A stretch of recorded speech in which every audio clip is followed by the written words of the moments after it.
வணக்கம். என் பெயர் வைத்தியநாதன். நான் சென்னையிலேருந்து வரேன். நான் வந்து மனிஷி யோகாவை பற்றி என் மனைவி மூலிமா தெரிஞ்சுக்கிட்டு இது 2-3 வருஷமாக வரணும்னு நினச்சி இப்போ தான் வர முடிஞ்சுது. அது மூலிமா முதல்ல என் மனைவிக்கு நன்றி சொல்லிக்கிறேன். ப்ளஸ்ஸு இந்த மனிஷி யோகா மூலிமா சார் இங்கே நான் என்ன நினச்சி வந்தேனோ அதை விட எனக்கு சிறப்பாகவே நிறையா விஷயங்கள் கிடச்சிருக்கு. அதை நான் நிறையா உள்வாங்கியிருக்கேன். அது மூலிமா மனிஷி இன்டர்நேஷ்னல் யோகாவுக்கும் ப்ளஸ் நடராஜன் சாருக்கும் ஜெயந்தி மேமுக்கும் இந்த மாதிரி புக்லெட் எதுவும் போட்டு சப்போர்ட் பண்ண ஆனந்த் சார் அவர்களுக்கும் முதல்ல என்னோடய நன்றியை தெரிவிச்சுக்கிறேன். அப்புறம் இந்த மாதிரி ஒரு அட்மாஸ்ஃபியரை கொடுத்து எங்களுக்கு இன்னும் ஒரு ஊக்கத்தையும் உற்சாகத்தையும் கொடுத்த சத்தர்ஷனுக்கும் என்னோடய நன்றியை தெரிவிச்சுக்கிறேன்.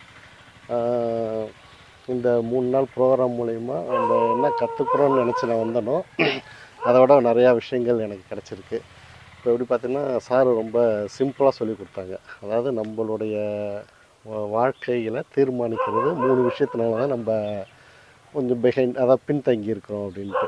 ஒன்று வந்து பொருளாதாரம், உடல்நிலை மற்றும் அக்கம்பக்கம், உறவுகள், நண்பர்கள், இந்த சூழ்நிலைன்னு சொல்லிட்டு அதிலேருந்து எந்தெந்த டெக்னிக் மூலிமா நீங்கள் கொஞ்சம் கொஞ்சமாக வெளியில் வரலாம், எப்படி நீங்கள் உங்களே மாற்றிக்கலாம், அதுக்குண்டான முயற்சி எப்படி நீங்கள் எடுக்கணும், அதுக்குண்டான உறுதிமொழி எப்படியே இருக்கணும், இதை ஒரு டெய்லி டாஸ்க்காக அதாவது தினசரி பழக்க வழக்கமாக எப்படி மாற்றுறது, தினசரி உறுதிமொழியாக எப்படி ஏற்றுறது, அந்த உறுதிமொழி கரெக்டாக நம்ம செயல்படுத்திட்டு வரோமான்னு எப்படி நம்ம செக் பண்ணுறன்றது இந்த விஷன் போர்டு, தினசரி உறுதிமொழி இது மூலிமா சில டாப்பிக்லாம் சொல்லிக் கொடுத்தாரு. மெயினாக எம்பவர்மெண்ட், அதாவது நம்ம பிரெயின் மூலிமா நம்ம தேவையான விஷயங்களை அடைய முடியும். நம்ம மைண்டு மூலயமா, மைண்டுங்கிறது ஒன்றும் இல்லை, அந்த எண்ணங்கள் தான். இந்த எண்ணத்து மூலயமா நம்மளுக்கு வேணுங்கிறத எப்படி அடைய முடியும் அப்படிங்கிற நிறையா டெக்னிக்ஸ் இதில் கொடுத்துருக்காரு. இது ஜஸ்ட் இனிஷியேட்டிவ். இன்றைக்கி இந்த 3 நாள் வந்து எங்களுக்கு இனிஷியேட்டிவ்.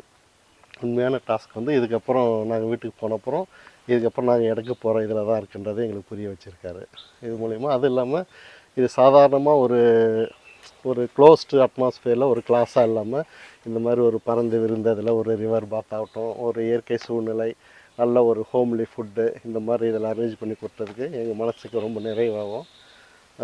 இது மேலே மேலே செய்யணுன்ற ஒரு எண்ணத்தையும் தூண்டுறது அமைஞ்சிருக்கு. ரொம்ப மிக்க நன்றி.